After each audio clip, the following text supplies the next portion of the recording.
સરસપુર વાસીઓ પ્રભુ આગમનની આતુરતાથી રાહ જોઈ રહ્યા છે, પરંતુ અમે આપને એક એવા દ્રશ્યો બતાવીએ કે જ્યાં પ્રભુના રથ જે જગ્યા પર હશે એ રોડને ટાઢો સ્વચ્છ કરવામાં આવી રહ્યો છે। હવે એની પાછળની માન્યતા શું છે એ પૂછીએ। બા, રોડને ટાઢો કરો છો, આની પાછળની માન્યતા શું છે? બાપાજીને ટાઢું ખાઈએ અમે, એમને નમારીએ ત્યારે। નાના બાળકોને ઠંડક પર બાધા રાખેલી હોય ને, તોરીમાં પધારેલા તો બાધા રાખે ને તો ઠંડક પર આખું વર્ષ તમે રાહ જુઓ છો? આખો વર્ષ અમે વાર જોઈએ છે। આ 148 ની રથયાત્રા છે ને, તો અમને બહુ ખૂબ આનંદ થાય છે અને દર સાલ અમને આવી રીતના મજા આવે છે। ખૂબ સારા ને અમારા બાળકો સરસ રહેશે।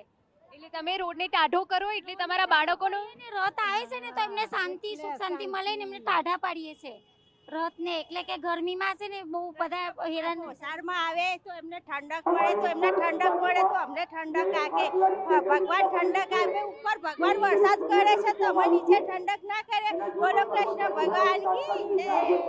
તો જે રીતે આજે વહેલી સવારથી જ મેઘરાજા પણ અમી છાંટા વરસાવી રહ્યા છે અને તે વચ્ચે આ બહેનો ખૂબ જ લાગણીથી ભાવથી પ્રભુ આગમનની રાહ સાથે આ રોડને ટાઢો કરી રહી છે, જેથી કરીને તેમના બાળકોનું જે સ્વાસ્થ્ય છે એ સારું રહે।